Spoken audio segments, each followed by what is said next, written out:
Welcome back. So ഇന്ന് നമ്മൾ സംസാരിക്കാൻ പോകുന്നത് എൻ്റെ ഫസ്റ്റ് ട്രൈമസ്റ്റർ ജേർണിനെ കുറിച്ചാണ്. എന്തൊക്കെയായിരുന്നു എൻ്റെ ഫസ്റ്റ് ട്രൈമസ്റ്ററിൽ നടന്നത്? അതിഗംഭീരമായിരുന്നോ അല്ല ഇങ്ങനെ നോർമലായിട്ട് പോയോ? എന്തൊക്കെയാണ് എൻ്റെ ഫസ്റ്റ് ട്രൈമസ്റ്ററിൽ സംഭവിച്ചത് എന്നുള്ളതിനെ കുറിച്ചാണ് ഇന്നത്തെ മെയിൻ വീഡിയോ.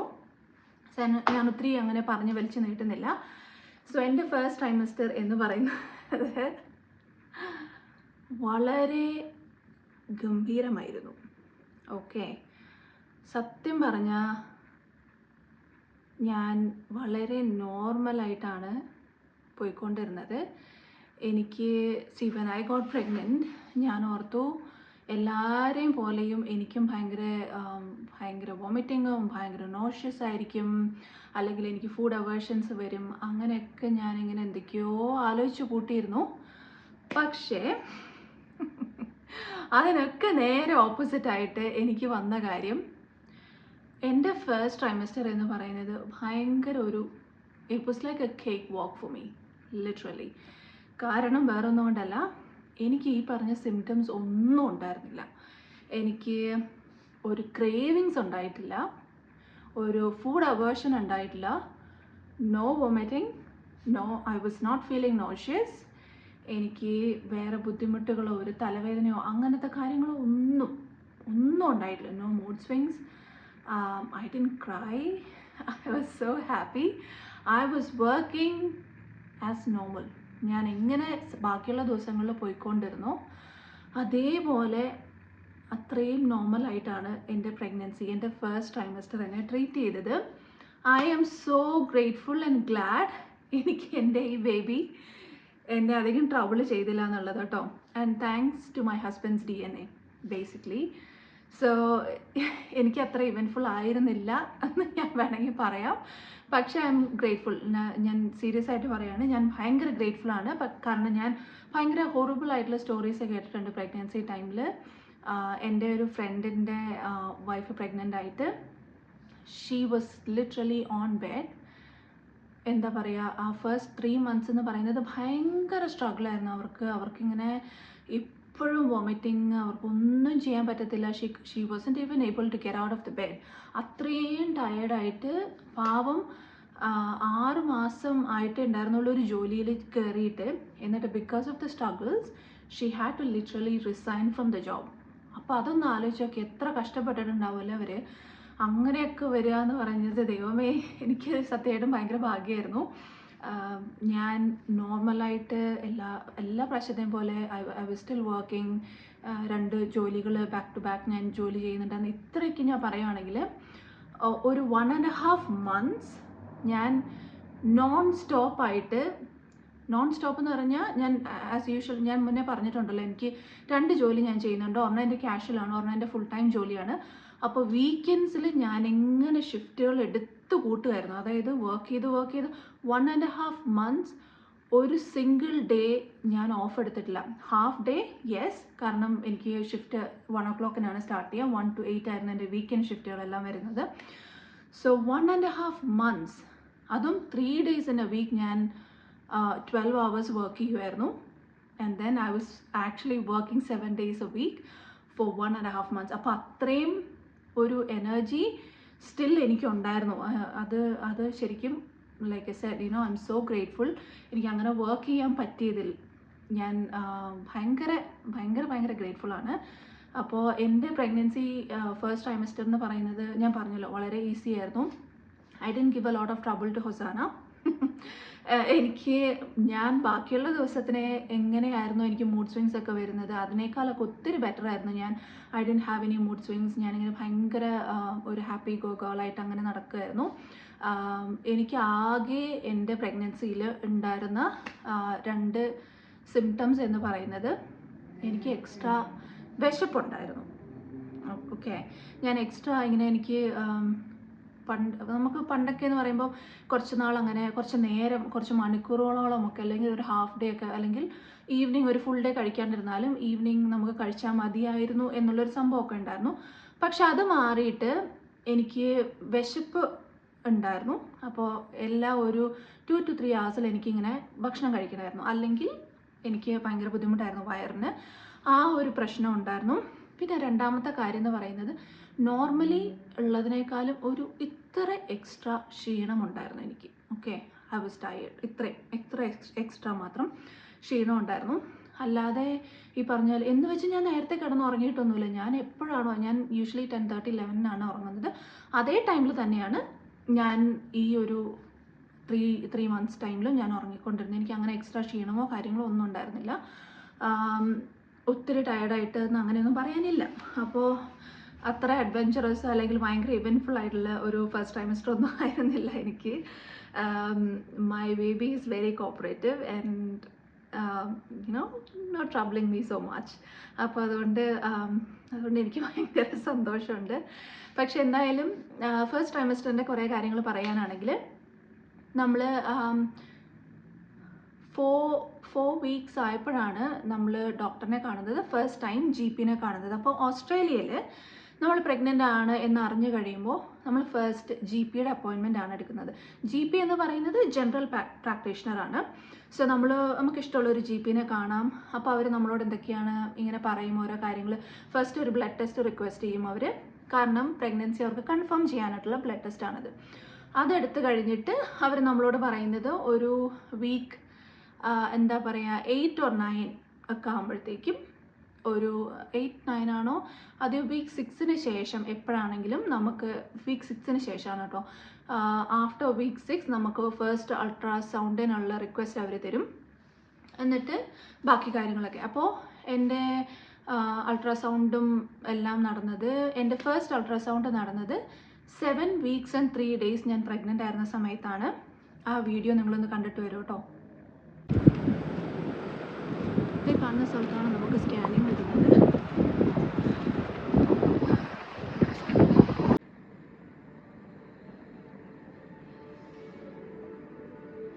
ഹലോ. സോ ഇന്ന് നമുക്ക് നമ്മുടെ ഫസ്റ്റ് അൾട്രാസൗണ്ട് സ്കാനിങ് ആയിരുന്നു. അപ്പോൾ ഞാനൊരു ആപ്പ് യൂസ് ചെയ്യുന്നുണ്ട് കേട്ടോ, വാട്ട് ടു എക്സ്പെക്റ്റ് എന്ന് പറയുന്ന ഒരു ആപ്പ് ഞാൻ യൂസ് ചെയ്യുന്നുണ്ട്. എനിക്ക് ആദ്യം അത് യൂസ് ചെയ്തപ്പോൾ കുറച്ചൊരു കോംപ്ലിക്കേറ്റഡ് ആയിട്ട് തോന്നിയെങ്കിലും പിന്നീട് അത് ഭയങ്കര നല്ല ഒരു ആപ്പായിട്ട് എനിക്ക് തോന്നി. അതിനകത്ത് നമ്മൾ കറക്റ്റായിട്ട് ഇപ്പോൾ പ്രഗ്നൻ്റ് ആയതിനു ശേഷം ഉള്ളത് മാത്രമല്ല, ഇപ്പോൾ if you are planning to conceive അപ്പോൾ തുടങ്ങിയുള്ള കാര്യങ്ങൾ നമുക്ക് അതിനകത്ത് റെക്കോർഡ് ചെയ്യാം. സോ അതിനകത്തൊരു ജേർണലുണ്ട്. നമ്മുടെ പല കാര്യങ്ങൾ പറയും, നമ്മുടെ സിംറ്റംസ് എന്തൊക്കെയാണ്, നമുക്ക് ഓരോ കാര്യങ്ങൾ ട്രാക്ക് ചെയ്യാൻ പറ്റും. ഇന്ന് നമ്മൾ എക്സ്പീരിയൻസ് ചെയ്ത് എന്തൊക്കെയാണ്, അങ്ങനത്തെ ഓരോ. പിന്നെ ബേബിയുടെ ഗ്രോത്ത് കറക്റ്റായിട്ട് കാണിക്കും.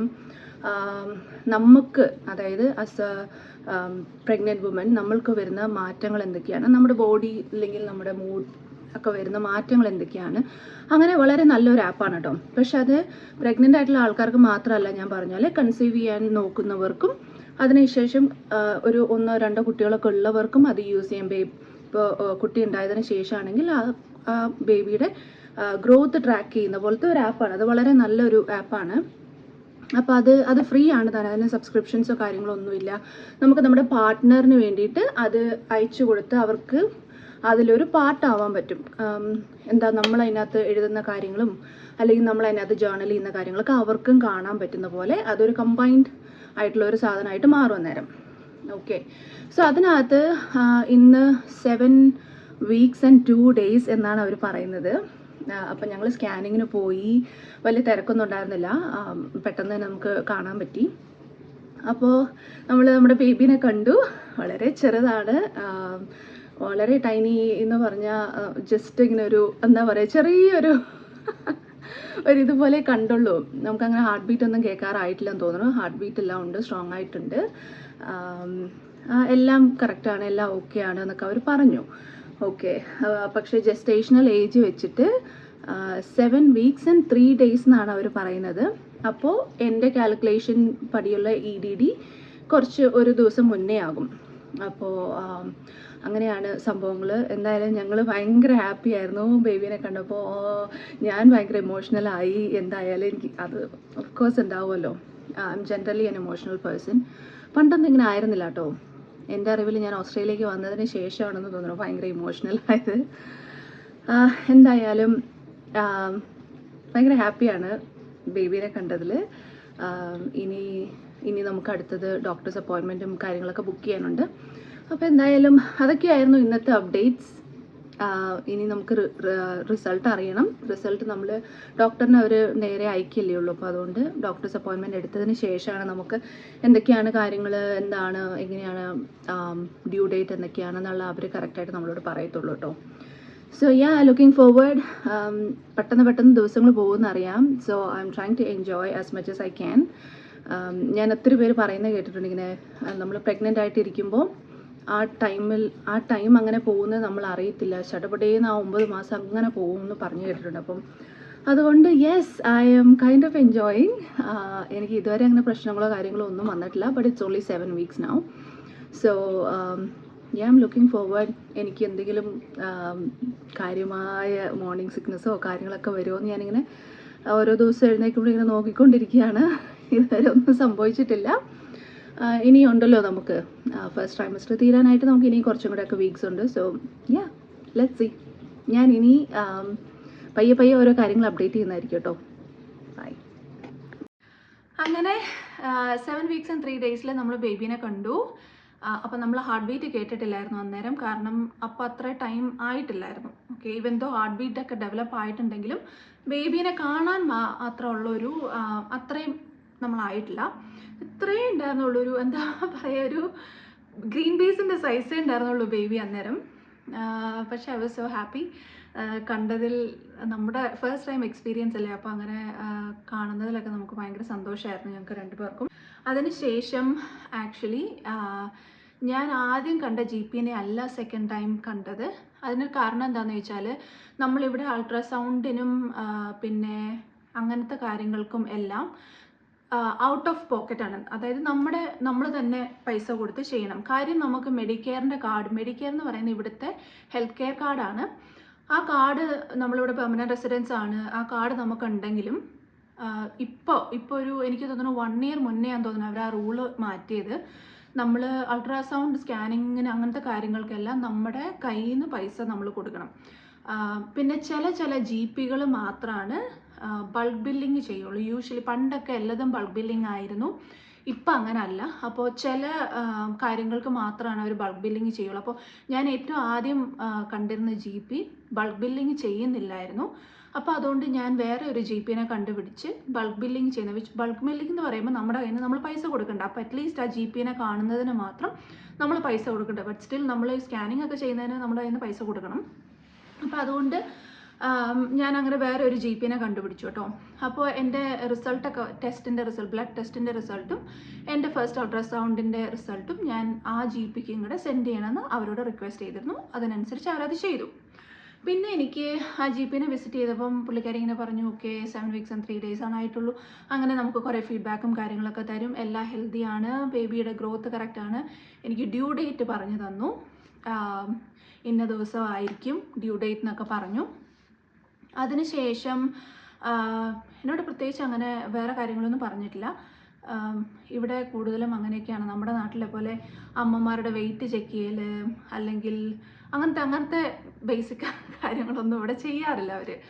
ഓക്കെ, ഇവിടുത്തെ health system is completely different. അപ്പോൾ നമ്മളിവിടെ ആയതുകൊണ്ട് നമ്മളത് ഫോളോ ചെയ്തേ പറ്റുള്ളൂ. എനിക്കിങ്ങനെ വേണമെന്ന് പറഞ്ഞാൽ നമുക്ക് വാശി പിടിക്കാൻ പറ്റത്തില്ലല്ലോ. എന്തായാലും അപ്പോൾ ആ ഡോക്ടറിനെ കണ്ടു കഴിഞ്ഞപ്പോൾ പുള്ളിക്കാരി എന്നോട് പറഞ്ഞു 10 weeks NIPT എന്ന് പറയുന്ന ഒരു സ്കാനിങ് ഉണ്ട്. സ്കാനിങ് അല്ല, ബ്ലഡ് ടെസ്റ്റ് ഉണ്ട്. പിന്നെ അതിൻ്റെ കൂടെ 12 weeks സ്കാനിങ്ങിലോട്ടുള്ള റെഫറലും എനിക്ക് തന്നു ഞാൻ ഡോക്ടറിനെ കണ്ടപ്പോൾ.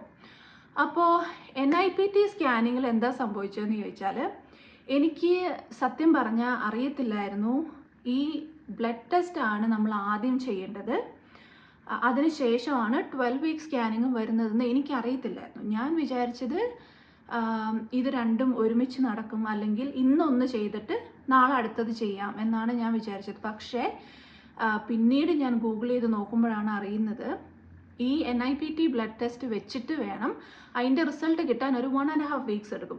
ആ റിസൾട്ടും കൊണ്ട് വേണം നമ്മൾ ഈ 12 weeks സ്കാനിങ്ങിന് പോകാനായിട്ട്. I didn't know that and I was freaking out.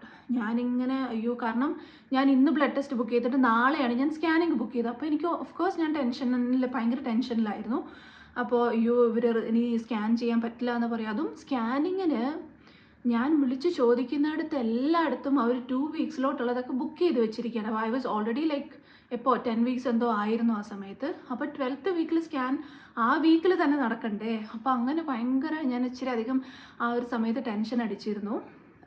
പക്ഷേ എന്താണോ ഞാൻ സ്കാനിങ്ങിന് ചെന്ന് കഴിഞ്ഞപ്പോൾ അവർ പറഞ്ഞു അത് കുഴപ്പമില്ല, ബ്ലഡ് ടെസ്റ്റ് ചെയ്തല്ലോ എന്ന് പറഞ്ഞു.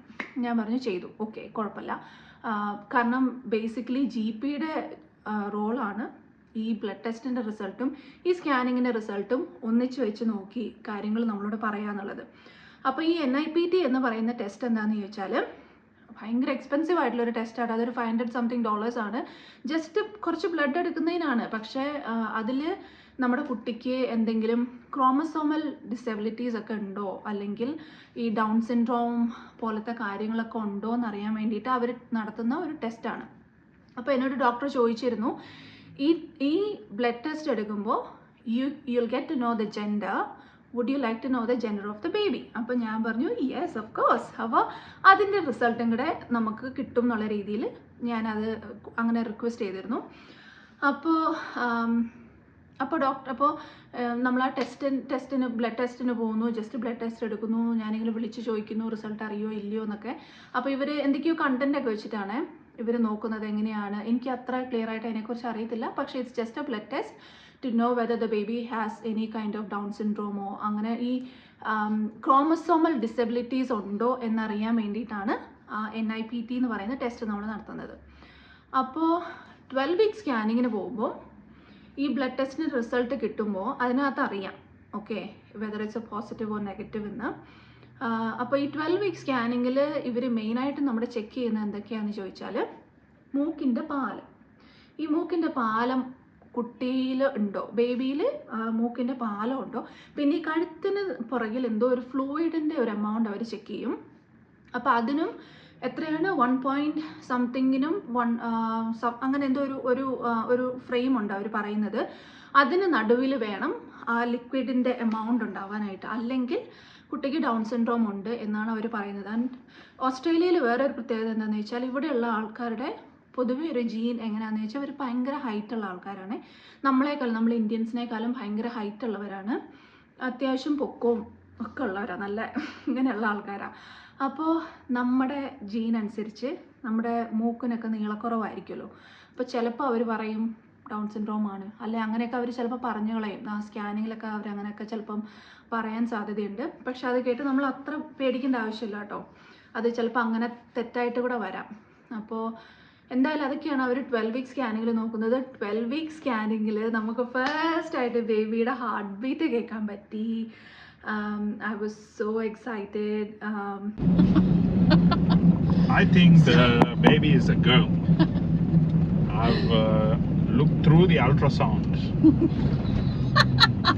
I know a little bit of ultrasound, and I asked ChatGPT, and I did my own research. Okay. And according to that, I think the genital area it determines that it is a girl. Okay. Yeah. So ഞങ്ങൾ ബേബീനെ കണ്ടു, ഞങ്ങൾക്ക് ഭയങ്കര സന്തോഷമാണ്. ഞങ്ങൾ heart beat കേട്ടു, baby ഭയങ്കര healthy ആയിട്ടിരിക്കുന്നു. നല്ല ഇങ്ങനെ കാണിക്കുവാണോ, ഡാൻസ് കളിക്കുവാണോ, അതേ എന്നെ പോക്ക് ചെയ്താണോ എന്നൊന്നും അറിയില്ല. എന്തൊക്കെയോ ഇങ്ങനെ കാണിക്കുന്നു, ഇങ്ങനെ പോസ് കൊടുക്കുന്നു, മുട്ടയിൽ ഇങ്ങനെ കൈവച്ചിരിക്കുന്നു, അങ്ങനെയൊക്കെ. ഭയങ്കര സന്തോഷമായിരുന്നു കേട്ടോ. അത് കേൾക്കുമ്പോൾ ഉണ്ടല്ലോ അതെങ്ങനെ എക്സ്പ്രസ് ചെയ്യേണ്ടതെന്ന് എനിക്കറിയത്തില്ല. പക്ഷേ ഇറ്റ് വാസ് സംതിങ് ഡിഫറെൻറ്റ് സത്യമായിട്ടും. അതിങ്ങനെ ബേബിയുടെ ഹാർട്ട് ബീറ്റ് കേൾക്കുമ്പോൾ ടക്ക് ടക്ക് ടക്ക് ടക്ക് ടക്ക് അങ്ങനെ കേൾക്കുമ്പോൾ ഭയങ്കര സന്തോഷമാണ്. ഒരു ഇന്ന് വരെ നമ്മൾ എക്സ്പീരിയൻസ് ചെയ്യാത്ത തരത്തിലുള്ളൊരു സംഭവമാണത്. എനിവേ, അപ്പോൾ അതാണ് 12 വീക്സിൽ ഉണ്ടായത്. അപ്പോൾ ഈ ഇത്രയും സംഭവങ്ങളൊക്കെയാണ് നമ്മുടെ 12 വീക്സ് സ്കാനിങ്ങിൽ ബേസിക്കലി ഉണ്ടായിരുന്നത്. 3 മന്ത്സിൽ അപ്പോൾ ഞാൻ 2 സ്കാനിങ് ചെയ്തു, 2-3 ബ്ലഡ് ടെസ്റ്റുകൾ ചെയ്തു. അപ്പോൾ എന്നോട് ഡോക്ടർ പറഞ്ഞത് നോർമലായിട്ട് ഉള്ള ഞാൻ എലവിറ്റ് എന്ന് പറയുന്ന ഒരു മൾട്ടി വൈറ്റമിൻ ആണ് എടുക്കുന്നത്. അതിൽ നിറയെ ഫോളിക് ഉണ്ട്, പിന്നെ നമുക്ക് ആവശ്യമായിട്ടുള്ള, അതായത് ഒരു പ്രഗ്നൻറ്റ് ലേഡിക്ക് ആവശ്യമായിട്ടുള്ള എല്ലാ സംഭവങ്ങളും അടങ്ങിയിട്ടുള്ള ഒരു ചെറിയ ടാബ്ലറ്റാണ്. സോ ഈ ടാബ്ലറ്റ് ആക്ച്വലി ഞാൻ പ്രഗ്നൻ്റ് ആവുന്നതിന് മുന്നേയും ഞാൻ എടുത്തു തുടങ്ങിയിരുന്നു. It is more like a pre conception and pregnancy tablet. അപ്പോൾ നമുക്ക് if you are planning to have a baby ഒരു 3 months മുന്നേ ആ ടാബ്ലറ്റ് എടുത്ത് തുടങ്ങുന്നതുകൊണ്ട് യാതൊരു കുഴപ്പമില്ല. It might actually help. അപ്പം ഞാൻ എന്തായാലും അത് എടുത്ത് തുടങ്ങിയിരുന്നു ഒരു 3 months. അപ്പം ഞാൻ ബേസിക്കലി ചെയ്ത എൻ്റെ പ്രീ പ്രഗ്നൻസി പ്രിപ്പറേഷൻസ് എന്തൊക്കെയായിരുന്നു എന്ന് ചോദിച്ചാൽ, മാർച്ചിൽ ഞാനൊരു ബ്ലഡ് ടെസ്റ്റ് നടത്തി. See, I am a 33-year-old woman. അപ്പോൾ 33 വയസ്സിൽ നമ്മൾ ഫസ്റ്റ് ടൈം ആയിട്ട് ഒരു ബേബീനെ ട്രൈ ചെയ്യാണ്. അപ്പോൾ നമുക്ക് I had to make sure that I was completely fine. So അതിന് വേണ്ടിയിട്ട് ഞാനൊരു ബ്ലഡ് ടെസ്റ്റ് ചെയ്തിരുന്നു മാർച്ചിൽ. ഞാൻ ഏപ്രിൽ എൻഡിൽ നാട്ടിൽ പോയിരുന്നു. അപ്പോൾ അതിന് മുന്നേ ഞാനൊരു ബ്ലഡ് ടെസ്റ്റ് ചെയ്തിരുന്നു. ബ്ലഡ് ടെസ്റ്റ് ചെയ്തപ്പോൾ അവരെന്നോട് പറഞ്ഞത് എനിക്ക് ചിക്കൻ പോക്സിന് ഇമ്മ്യൂണിറ്റി ഇല്ല എന്നാണ് പറഞ്ഞത്. അപ്പോൾ അവരെനിക്ക് സജസ്റ്റ് ചെയ്തൊരു സംഭവം 2 ഇഞ്ചക്ഷൻ ഉണ്ട്. അതിൻ്റെ പേരെന്തായിരുന്നു, വെറിലാക്സ് വിയാൽ അങ്ങനെ പറഞ്ഞിട്ട് 2 ഇഞ്ചക്ഷൻ ഉണ്ട്. It's like an active antibody. അപ്പോൾ എനിക്ക് ചിക്കൻ പോക്സ് വന്നിട്ടില്ല എൻ്റെ ലൈഫിൽ. അപ്പോൾ ആദ്യത്തെ ഒരു ഇഞ്ചക്ഷൻ എടുത്തു. ആദ്യത്തെ ഇഞ്ചക്ഷൻ എടുത്തിട്ട് 28 ഡേയ്സിന് ശേഷമാണ് സെക്കൻഡ് ഡോസ് എടുക്കേണ്ടത്.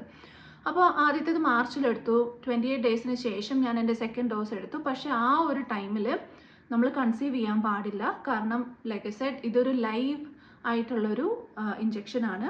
So it will stay in your body for 28 days. അപ്പോൾ ആ ടൈമിൽ if you try to conceive or anything like that, മിസ്കാരേജിനൊക്കെ ഒത്തിരി ചാൻസസ് ഉണ്ട്. അപ്പോൾ അതുകൊണ്ട് ആ ടൈമിൽ കൺസീവ് ആവരുതെന്ന് എന്നോട് പറഞ്ഞിട്ടുണ്ടായിരുന്നു. But I was also not ready at that time anyway. അപ്പോൾ ഞങ്ങൾ നാട്ടിൽ പോയി തിരിച്ചു വന്നു. We gave ourselves 3 months of time. ഞങ്ങൾ കുറച്ച് എക്സസൈസ് ഒക്കെ ചെയ്ത് ഹെൽത്തി ആവാൻ വേണ്ടിയിട്ട് അങ്ങനെയൊക്കെ. എനിവേ ഈ ഇയറിൽ നമുക്ക് ബേബി വേണമെന്നുള്ളത് ഡെഫിനറ്റ് ആയിരുന്നു. ആൻഡ് ദെൻ ഓഗസ്റ്റ് ഒക്കെ ആയപ്പോഴത്തേക്കും I thought okay maybe we should try. അങ്ങനെ anyway it happened at the right time I believe.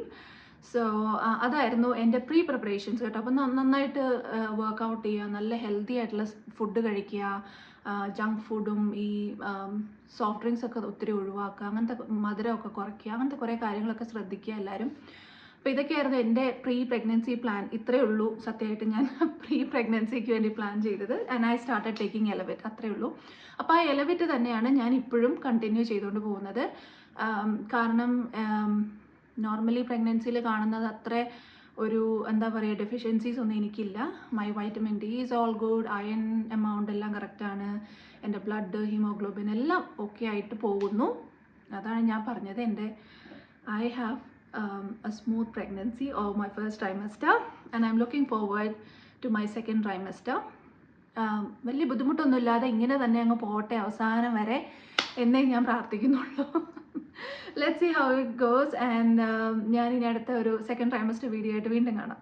Yours truly